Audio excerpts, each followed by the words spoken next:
PUC student Kannada ಚಾನಲ್ಗೆ ಸ್ವಾಗತ. 10ನೇ ತರಗತಿ ವಿದ್ಯಾರ್ಥಿಗಳಿಗೆ SSP ಸ್ಕಾಲರ್‌ಶಿಪ್ ಅರ್ಜಿ ಸಲ್ಲಿಸುವ ಬಗ್ಗೆ ಸಂಪೂರ್ಣವಾಗಿ ಮಾಹಿತಿಯನ್ನು ಈ ವಿಡಿಯೋನಲ್ಲಿ ಮಾಹಿತಿ ತಿಳಿಸುತ್ತೇನೆ. ಈ ವಿಡಿಯೋ ಕೊನೆವರೆಗೂ ನೋಡಿ ಸರಿಯಾದ ಮಾಹಿತಿಯನ್ನು ಪಡೆದುಕೊಳ್ಳಿ. SSP ಸ್ಕಾಲರ್‌ಶಿಪ್ ಎಂದರೇನು? SSP ಅಂದರೆ ಸ್ಟೇಟ್ ಸ್ಕಾಲರ್‌ಶಿಪ್ ಪೋರ್ಟಲ್. ಕರ್ನಾಟಕ ಸರ್ಕಾರದ ವಿದ್ಯಾರ್ಥಿ ವೇತನ ಯೋಜನೆಗಳಿಗಾಗಿ ಒಂದೇ ವೇದಿಕೆ. ಇದರ ಮೂಲಕ ಅರ್ಜಿಯನ್ನು ವಿದ್ಯಾರ್ಥಿಗಳಿಗೆ ಆನ್ಲೈನ್ನಲ್ಲಿ ಅರ್ಜಿ ಸಲ್ಲಿಸಿ ವಿದ್ಯಾರ್ಥಿ ವೇತನ ಪಡೆಯಬಹುದು. ಯಾರ್ಯಾರು ಅರ್ಜಿ ಸಲ್ಲಿಸಬಹುದು? ಇದಕ್ಕೆ ಸರಿಯಾದ ಮಾಹಿತಿ ನೋಡೋದಾದರೆ ಕರ್ನಾಟಕದ ನಿವಾಸಿ ವಿದ್ಯಾರ್ಥಿಗಳು ಆಗಿರಬೇಕು.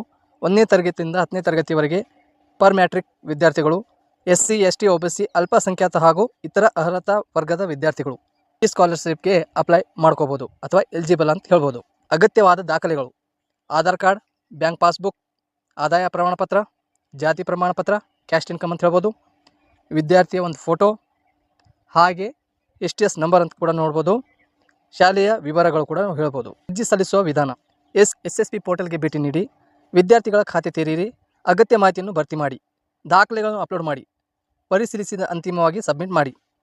ನಿಮಗೆ ಡೌಟ್ ಇದ್ದರೆ ನಮ್ಮ ಕೆಳಗಡೆ ನಂಬರ್ ಇದೆ, ಅಲ್ಲಿ ಹೋಗಿ ನೀವು ಕಾಂಟ್ಯಾಕ್ಟ್ ಕೂಡ ಮಾಡ್ಕೋಬೋದು. ನಾವು ಕೂಡ ನಿಮಗೆ ಅಪ್ಲೈ ಮಾಡಿ ಕೊಡ್ತೇವೆ. ಮುಖ್ಯ ಮಾಹಿತಿ: ವಿದ್ಯಾರ್ಥಿ ವೇತನ ಹಣವು DBT ಮೂಲಕ ನೇರವಾಗಿ ನಿಮ್ಮ ವಿದ್ಯಾರ್ಥಿಗಳ ಬ್ಯಾಂಕ್ ಖಾತೆಗೆ ಜಮಾ ಮಾಡಲಾಗುತ್ತದೆ. ನಿಮ್ಮ ಅಕೌಂಟ್ ನಂಬರ್ಗೆ ಆಧಾರ್ ಕಾರ್ಡ್ ಕಂಪಲ್ಸರಿಯಾಗಿ ಲಿಂಕ್ ಆಗಿರಬೇಕು. ಈ ಮಾಹಿತಿ ಉಪಯುಕ್ತವಾಗಿದ್ದರೆ ಈ ವಿಡಿಯೋಗೆ ಲೈಕ್ ಮಾಡಿ, ಶೇರ್ ಮಾಡಿ.